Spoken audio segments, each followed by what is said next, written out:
Kenmore. Doors will open on the left.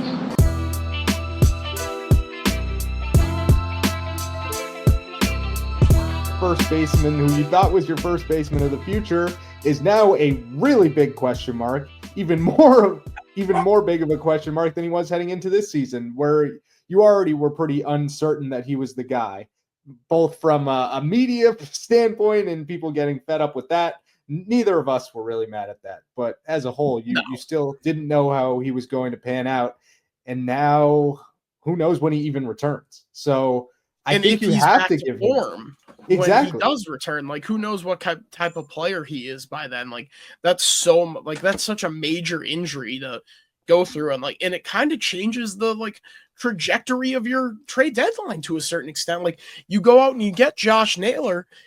Do you then feel like you have to re-sign Naylor as Tristan Casas insurance? I mean, they are not going to go into next season being like Tristan Casas is our starting first baseman. Not at all. They're not.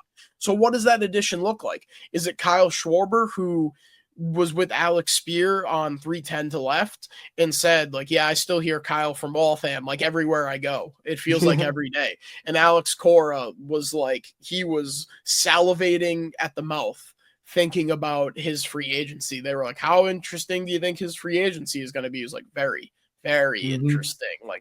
Do they go and acquire him? I know it's another lefty bat, but I'm not expecting Masataka Yoshida to be on the team beyond this season. So does Schwarber slot in at DH, mixing in at first? I know it's another lefty bat, but when you're talking about that type of guy, it's that's I'm fine with that. But you do need, at some point, there needs to be some right-handed bats in this lineup. I know some people don't think so, but I do. I'm fine with having a bunch of the majority lefties, but I'm not fine having all lefties. So, is Naylor, the more I think about it, Naylor might be the guy, and then you try to work something out to keep him around for a couple of years.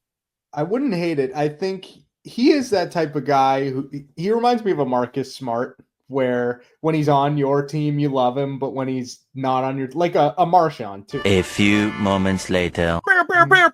Breaking news. The Mariners have acquired first baseman Josh Naylor from the Arizona Diamondbacks. There goes that dream. Wow, though. The Mariners. I can't believe we just did. We just recorded for 40 minutes slobbing all over Josh Naylor, and he promptly gets traded. I kind of want to turn my camera around. He's literally on my other screen right here. I was looking at his baseball reference page. That is unbelievable that we just spent however long being I think Josh Naylor's the guy. Oh, there he goes. This is live journalism right here. Look at us. A live reaction to the Josh Naylor trade. Wonder what they gave up. Yeah, I need to see the return now. Well, I know I've said a few times that I like the Mariners a lot. It's kind of shocking that happened a week before the deadline. That doesn't feel like a move that is very Mariners. It just doesn't fit the park. It just doesn't. It doesn't feel like a good fit. I really thought that I don't a guy like Duran, more of a line drive, not slap hitter, but slappier hitter, that would just use their legs to make it work. Weird. I guess back to the drawing board. Yeah. Do you think one of the starters is in that trade? Or No. do you probably didn't have to? Harry Ford? Yeah, Harry Ford, Colt Emerson, Michael Arroyo, they have Hancock. some pieces. Yeah, Lazaro Montes, they have some. Maybe it's Lazaro Montes, to be honest. Why do they do this? Why do they never have the return right away? Yeah, I don't know. Where do they go now? We literally, I said, we literally just did a half hour talking about how Josh Naylor, 5 minutes ago, I said, I think Josh Naylor is the guy. I was ready to order my jersey. Where do they turn? Dude, I'm literally going to Google MLB starting first baseman just so I can have a full list in front of me. I'm sure there's some guys I'm not thinking of, but no. All of these are franchise guys. Aranda, I would hate that. Yandy Diaz, I got at it with the guy on Twitter for suggesting that. I don't even know why. I would love Yandy Diaz. I just don't see them I moving just don't see him. it happening. That's Yeah. why I got into it with them. Yeah, But- I don't know. Like and this is something that Will Fleming said on the broadcast when they were playing the Rays. Yeah. But like Yandy Diaz is a guy that the Red Sox have loved. Like his swing would fit perfectly at Fenway. Like I honestly I just talked myself into Josh Naylor, so now I have no choice but to flip flop. But I think Yandy Diaz might be my number one guy now. Brandon Garcia and Ashton Izzy. I have never heard of either Who the of those hell two are they? guys. Wow. Yeah, I Huh. haven't heard of them. I wonder if. Where do they rank in the? I He I live just tweeted. yeah. I tweet. I fired off a tweet. Yeah. Hell yeah. Like, is it actually just going to be Ryan O'Hearn at first base, and then maybe your big move is a starting pitcher? I feel like you'd have to, right? But Yeah, it feels like right. Like if I don't that's know. a Like return I for said, Naylor, then maybe it's easier to get one of these guys than we thought. that's Or true. the Diamondbacks just At least the don't. rentals. At least the Yeah. rentals. Like I'm still trying to load in the pipeline top 30 because, like I said, I'm not familiar with either of these two guys that got moved. Do you think that that's a similar type of return for one of their arms, or you'd probably need more? I don't know because Gallen has been so bad. Yeah, and Merrill Kelly's kind of old, He's right? just whatever. Yeah, he's 36 already. So Brandon Garcia is number 13, and Ashton Izzy is number 16. Man, you know what? I'm kind of mad. Yeah. Like, why is that not matched? At least, and maybe Buster Olney just didn't know what he was talking about, and that wasn't something that the Red Sox were ever considering. But like, we're talking about just quickly looking at Sox prospects, like Mikey Romero and like David Sandlin and Yoelan Cespedes or someone of that ilk. Like and obviously it's tough to do a 1-for-1 comp when like doing something like this, but it just feels like something that could have been matched and filled a massive need. Like, yeah, Ashton Izzy, he's a 21-year-old pitcher in A-ball. And Braden Garcia, I guess he's closer. So maybe that's why they were looking for someone closer. He's in AAA at 25, ETA this year. So like, I guess maybe that's like, but again, David Sandlin's 24. So like David Sandlin in a piece or like Garcia. You could have even thrown Garcia there. I mean, maybe that's too much, but yeah, I think that would have been too much. But I'm just thinking of more like a prospect in AAA already, probably ready to go sooner rather than later. I don't know who that comps to in the Red Sox system. No, I don't either. Connolly Early, maybe. Like I think you're talking about one of the AA arms. Mm-hmm. Like I don't know. I don't know too much about Braden Garcia, like I said, but like threw me off big time. Yeah, same. How does Braden Garcia compare to like Richard Fitz? Good question. I don't know. Probably better. Braden Garcia's already debuted this year. He has a 4.5 ERA in 2 innings pitched. Oh, okay. So in AAA, he had a 3.51. Yeah, wow. I feel like the Red Sox should have matched that. That's unfortunate. That is very unfortunate. I'm still looking at first baseman here. Like, Pasquatch ain't getting traded. I don't think. Arias is another one of those guys who could be on the move. I said I liked him earlier in the year. I don't think I like him nearly as much now that Yoshida's back.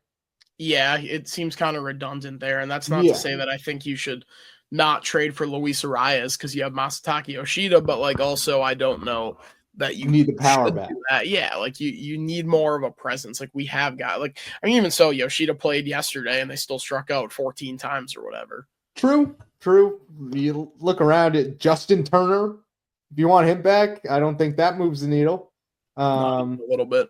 Wilson Contreras, Brendan Donovan, neither of those guys are getting moved, I would assume. I don't know though. The Cardinals did they get swept by the Rockies? It wasn't good. Yeah, they lost the series for sure. Yeah. Mm-hmm. Yeah, I don't know where they turn from here. Maybe it is just Ryan O'Hearn and you make your big swing on the pitching side. Is that enough for you, do you think? Is Ryan O'Hearn the big power hitter that we need? I I don't mean, like know. I said, like I don't. It doesn't really move the needle a lot for me. But if you pair Ryan O'Hearn with Dylan Cease and Jeremiah Estrada, like what are Yeah, the rest of the moves? Like wouldn't hate what is coming with Ryan O'Hearn? still need bullpen help. Like, if you get Charlie Morton, but even still, like you said, that's a not a big move, a needle No, mover. Ryan O'Hearn and Charlie and Jesus, I almost just said and Charlie O'Hearn too. But Ryan O'Hearn and Charlie Morton, like they just don't move me. Like, how much better of a Right. baseball team are you with those two guys? Like, sure, you're better, but only marginally. The other thing that's going through my head is how much would it cost for Suarez? Eugenio, Mm-hmm. man, I guess I don't know now because like this is the price for rentals. So Like that, I mean, that's what we have to go off of. what if, hypothetically speaking, you were to get Suarez, put him at third, put either Bregman I'm or out. Meyer at second, and DH the other, or I would say you should DH Bregman just to get him off his legs, keep him a little bit more fresh. I don't hate that, but eventually you have a Gold Glove caliber third baseman as your DH when he's back to 100%. Like I think there has to be another to get flexibility. Could you teach him first base? I don't know. Well, that's what can you teach Suarez first base? That's what I'm saying. Yeah, that is more so where I would be looking if they were. And not for nothing, I've seen it's obviously Yankee bias, but I have seen Suarez to the Yankees 15 million times. Like it seems like that is the move that everyone just thinks is going to happen. Like Suarez is going to the Yankees. That would make me sad. Can you get Suarez? Okay, so Suarez is -6 outs above average at third base. Yeah, so I would teach him first. Yeah, or just throw him at DH for all I care. Mm-hmm. Like it kind of screws you with Yoshida and all, but like at this point, you've banished Whatever. Yoshida to the Shadow Realm before. Just do it again. Just kind of like I mean, we talked. What did I say earlier that muddied the waters? This Naylor trade a week before the deadline, really. Like, I mean, I fucking shit on Jerry DiPoto more than any GM in baseball on this podcast, and he goes out and he's aggressive a week before the deadline and gets what might be the best bat to move. Like that, besides Suarez, him or Suarez. And he kind of fleeced from. Yeah. I mean, I don't know much about prospects, but that does seem like kind of a fleece. Yeah, like I said, I know so many prospects just because of Dynasty Baseball, and I've never heard of either of these two guys. Yeah. Look at the Mariners, man. I mean, this is what people on the teams on the cusp do. If they are committed, they're tied with you right now, and now they just went out and they added like the gauntlet has been dropped. What are you going to do, Craig? Are you going to respond? Or are you going to buy? What is that text that I forget exactly? It's like, get angry. I want you to get mad. Let me feel your rage. Like I'm gonna start texting Craig Breslow that. Oh man. Like I'll be able to find it shortly. This could have been the jolt they needed, though, to be honest, to see the Mariners doing this quickly. Maybe that's the kick in the ass they need. Yeah, I hope so. I mean, man, it's pretty surreal that we just did 20 minutes being like Josh Naylor. This is the one. This is fun though. This has not happened in the history. No, yeah. First time we got to move immediately. While we were recording, it just sucks that it's a guy that we both like. I mean, I completely talked myself into Josh Naylor in the last 20 minutes. Dude, I'm not. I don't. Maybe I should edit the first part out, or no, I think we leave it. It's kind of funny. Yeah. Yeah, I think we leave it because I don't know. Man, it feels like it is, right? Yeah, I found it. Rise. Where's your anger? Where's your fucking rage? That's me with Craig Breslow right now. How will you respond? Yeah. Craig Breslow, are you a man or are you a mouse? It's a great question. All of these first baseman options suck now. I'm looking through this whole fucking list, and it's terrible.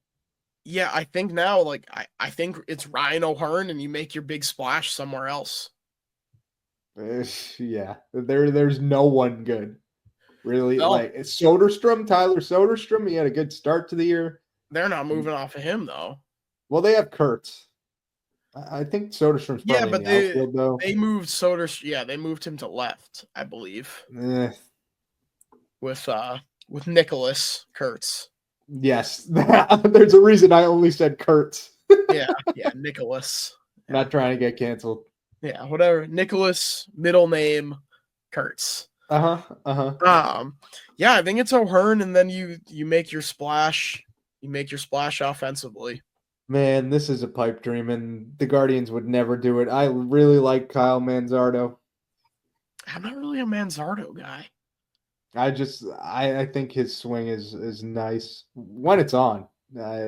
He hasn't been great this season, but I think he could be good. He's a Tristan Casas type of guy in my eyes. Not for the media stuff, but in terms of player. Tristan Casas at home. I don't know if he's coming back though. Yeah, so I feel like it's Ryan O'Hearn and Dylan Cease. As currently, with what we know now, I think that's what it's got to be. Yeah, I was just kind of grasping at straws here for any other option. I don't hate Suarez. Like, it keeps Suarez off the Yankees. Like, can you swing a deal for Merrill Kelly and Suarez? Or, like, maybe. Looking at Zach Gallen, is there something that, like, you see that we can get him in the system and see if he can figure it out? Like, is it worth it to pay that kind of price? I don't know. Man, that just kind of changed the entire landscape of the AL wild card right now. I mean, like, not only is it a player that just got moved to a team that is currently tied with you for the last wild cards or the last two wild card spots, but it's also a position that you're looking for. And like we just went through some of the options. It is slim pickings there. It's what if they don't get Ryan O'Hearn? Then it's Abraham Toro and Romy Gonzalez for the rest of the season there. Then I lose my mind.